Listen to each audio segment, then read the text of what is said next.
जय हिंद दोस्तों। चलिए आज का जो टॉपिक है बट्टा, इंग्लिश में इसको बोलते हैं डिस्काउंट। बट्टा क्या है, मैं इसको पहले समझाते हैं दोस्तों। बट्टा किसी वस्तु के अंकित मूल्य पर दी जाने वाली छूट को हम बट्टा कहते हैं दोस्तों। अगर किसी वस्तु का मूल्य है 10 रुपया, अगर उसमें 2 रुपये हम छोड़ दे रहे हैं, 2 रुपया ही उसको बट्टा हो गया दोस्तों। यानी किसी वस्तु के अंकित मूल्य पर दी जाने वाली छूट को हम बट्टा कहते हैं, यानी कमी। राइट। बट्टा का उद्देश्य होता है ग्राहकों को आकर्षित करना या बिक्री दर बढ़ा देना। बिक्री दर बढ़ा देना ये बट्टा का उद्देश्य होता है दोस्तों। चलिए इससे कुछ फार्मूला में आते हैं दोस्तों। सबसे लिखते हैं बट्टा बराबर। चलिए दोस्तों, ये 4 फार्मूला है बट्टा से, इससे ही सारा फार्मूला फिर सारा क्वेश्चन का सॉल्व हो जाएगा दोस्तों। अगर ये फार्मूला आपको याद है तो सारा फार्मूला इसी से रिलेटेड है, सारा आपको याद हो जाएगा। चलिए दोस्तों, बट्टा का मतलब मैंने समझा दिया। अब आते हैं क्वेश्चन पे दोस्तों। क्वेश्चन कैसे बनाएंगे, चलिए देखिए। सबसे पहले हम क्या करते हैं, अगर कोई बच्चा या तो कोई इंसान मार्केट जाता है कोई सामान खरीदने के लिए, अगर 500 रुपया का शर्ट दिखाता है दुकानदार, अगर मार्क प्राइस यानी अंकित मूल्य शर्ट का है 500 रुपया, तो हम लोग उससे कुछ बोलते हैं भैया इसमें कुछ कम कीजिए, तो बोलता है भाई इसमें 10% डिस्काउंट है, 10% डिस्काउंट है। हम डिस्काउंट निकालने नहीं जानेंगे, कमी निकालने नहीं जानेंगे तो दुकानदार मुझे ठग भी सकता है, इसलिए मुझे आपको ये सीखना होगा दोस्तों। चलिए दोस्तों, 500 रुपया का शर्ट दिखाया, राइट। चलिए सबसे पहले लिखते हैं 500, राइट। 500 10%, परसेंट का मतलब होता है 100, यानी 100 में 10 रुपया छोड़ रहा है, राइट। तो 100 में 10 रुपया छोड़ा नहीं 90 रुपये, ठीक है। तो देखिए दोस्तों, इंटू कर देते हैं 100 रुपया में 90 रुपया, राइट। 10% छोड़ता है, अगर 20% छोड़ता तो 100 में 20% माइनस करते हैं, तो 10% मैंने माइनस कर दी, राइट।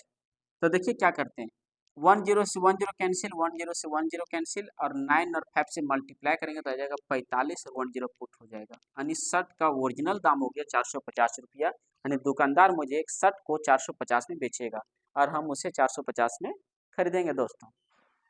ये रहा मेरा आंसर, ठीक है दोस्तों, ठीक है।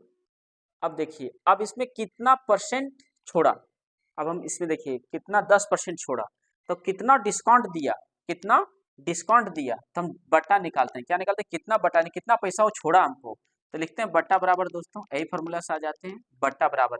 तो अंकित मूल्य माइनस विक्रय मूल्य, अंकित मूल्य था 500 और विक्रय मूल्य हो गया 450, यानी दुकानदार मुझे 50 छोड़ा, 50 रुपया छोड़ा, ठीक है।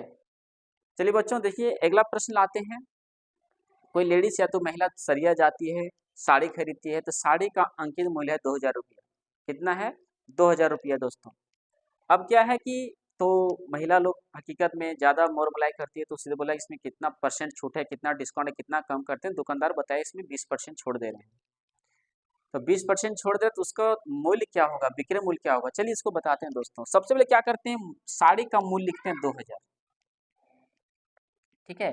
अब देखिए यहीं से आपको आपका आंसर तैयार होगा।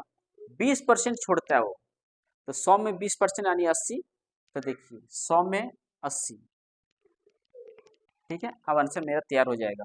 10 से 10 कैंसिल और 10 से 10 कैंसिल, और 2 8 16 हो जाएगा, 1010 यानी 1600 साड़ी का विक्रय मूल्य होगा।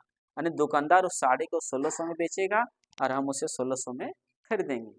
तो मुझे कितना पैसा छोड़ा, कितना रुपया छोड़ा, यानी 400 छोड़ा। 2000 मूल्य रखा था, 400 1600 में बेचा, यानी 400 मुझे छोड़ दिया, ठीक है। अगर वीडियो अच्छा लगा हो, टॉपिक अच्छा लगा तो लाइक और सब्सक्राइब जरूर कर दो दोस्तों। मैं आपका सदा आभारी रहेंगे। मैं कोशिश करूंगा आपको हर समय पॉजिटिव रखने का। कोई भी टॉपिक बताएंगे तो छोटा छोटा तरीका से समझाने का प्रयास करेंगे दोस्तों, और आप लोग समझने का प्रयास कीजिएगा। धन्यवाद दोस्तों, अच्छा लगा हो तो।